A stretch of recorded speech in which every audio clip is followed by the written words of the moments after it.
Hey everybody, I have returned.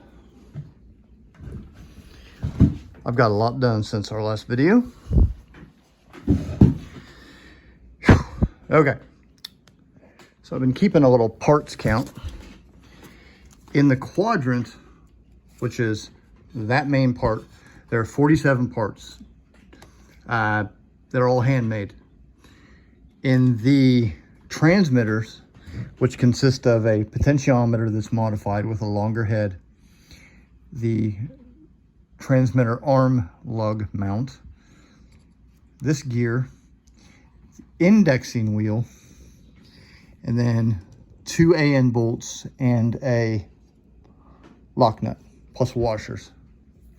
Each one of these has 11 parts, so there's 44. So that takes us up to 91. And then this guy, which I haven't really shown you exposed, this is the first thing that I built. This is the idle adjustment. It has 28 parts on it. And of course I made everything but the micro switches and the fasteners. But I include the fasteners in the parts count because some of them are modified and whatever. But this guy lives up under here. I'll explain him first. If you look at a real B36, right here, there's 4 bolt heads. 1, 2, 3, 4. What those do, those are AN 10/32 bolts. They're 5 1/4 inches long. So they run from here to there. And in the there is where this is. Now, right here, there's going to be a little square piece of metal that's going to fasten in there somehow. And it's going to have a hole on it, a threaded hole. And the bolt's going to protrude through there and hit that threaded hole. So when you tighten these bolt heads, it's going to make this move. And that's how you adjust the idle. So that's the next phase of the project. Before I show you this thing working, these are heavily modified 7/16 by 14 TPI bolts that I've modified to look identical to the real aircraft. The real aircraft uses these AN bolts. But what these do is these small bolts hold in the potentiometer transmitter arms. These big bolts in behind there's a caved area and a spring that holds. If you can look dead center of the screen, you'll see a detent. That detent lines up with these grooves on the index wheels. These index wheels, not only do they stop the throttle arms in their 100% position, but they also stop them in their closed or off position. So you got closed, idle, which is about here, and then on or open. These indexing wheels, the reason that they've got 3 bolts, the first bolt is for the potentiometer shaft, which bolts it on there. But the 2 side bolts are there is because those indexing wheels are adjustable. If I were to loosen up these bolts, it allows this indexing wheel to move, and you can do all 4 of them, and that is how you get everything to line up perfectly. So this area right here is duplicated behind this wall up under here. So you can access these arms. And these arms are really cool. Per the maintenance manual, you can undo that bolt and these things drop out of here. And you can line it up with there in that groove and tighten it up, and it goes right into the threads. I mean, it's brilliant. But here's what we do, and all this does is transfers your physical force of your hand down through here to these potentiometers, which send a electrical signal to amplifiers that are over the radio compartment up there on the ceiling, and those amplifiers send a bigger signal out to the throttle or whatever you call it on the J47s.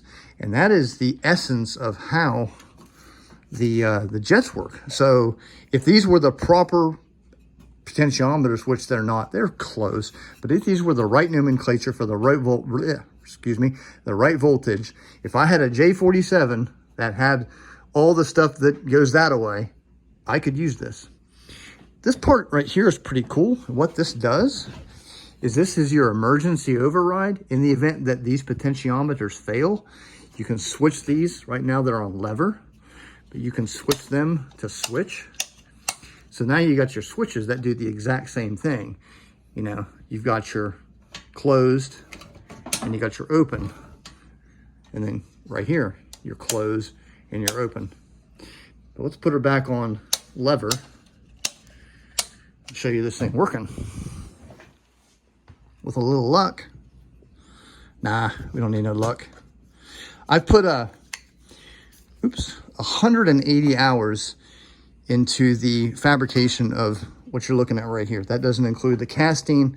That certainly doesn't include any of this, the lighting panel. That's all other stuff. So you got 180 hours here. So let's see if we can make it work. So this is JT1, 2, 3, 4 jet throttle. So here's jet throttle 4, and he works beautifully. That clink clink stickiness you hear, that is the detent interacting with the groove on the index wheel. So it's smooth as silk, but it's got those detents in there. And of course those flat areas are identical on the bottom side of this, and they stop it and it locks. You'll hear the detent right there. Beautiful. And then it does it on the other side, but I don't think it's catching the detent. I still got some adjustments to make. So it would be detent. It's right there is where the middle detent is. And then of course the lock. And there's JT3. These bearings up here, you can see that area that in dead center of the screen, how it's different from this. I was off 1/16 of an inch, so I had to shim that. These are off just a little bit. I still got some fine tuning to do. I don't know if you can see that detent in there, right there. But he's catching it ever so slightly. I need to push that detent out just a little bit. But that's what they do. That was JT1. And of course JT2, last but not least. And you can hear that it's the detent catching. Now, the $1,000,000 question is, can we do them all simultaneously with this thing not anchored? It takes a little bit of force, but there they go. It's working. Oh, I'd say it takes about 10 pounds of pressure to operate them. But they are operational, and if you lock the throttle, which again takes this, I need to get a better piece of spring steel to put in there because my homemade annealed piece of spring steel did not work. But this thing does tighten up, and it does make these things considerably harder to move. So this thing is fully functional. I just need to put the knobs on here and put the cover back on. I've got to modify the cover a little bit, but the cover is its own unique little animal. It's got these back here. Those are for when you remove this thing, you got to put these like this, and that is for the knobs to go through here. And these come up in the middle, but there's a reason for everything on the B36, and it's catching right there because that's too far over, but every little thing adds up. And mind you, I built that 3 years ago before this was even a thought. This was initially going to be a very simple thing, but it is certainly a complex machine that I'm quite proud of because she works.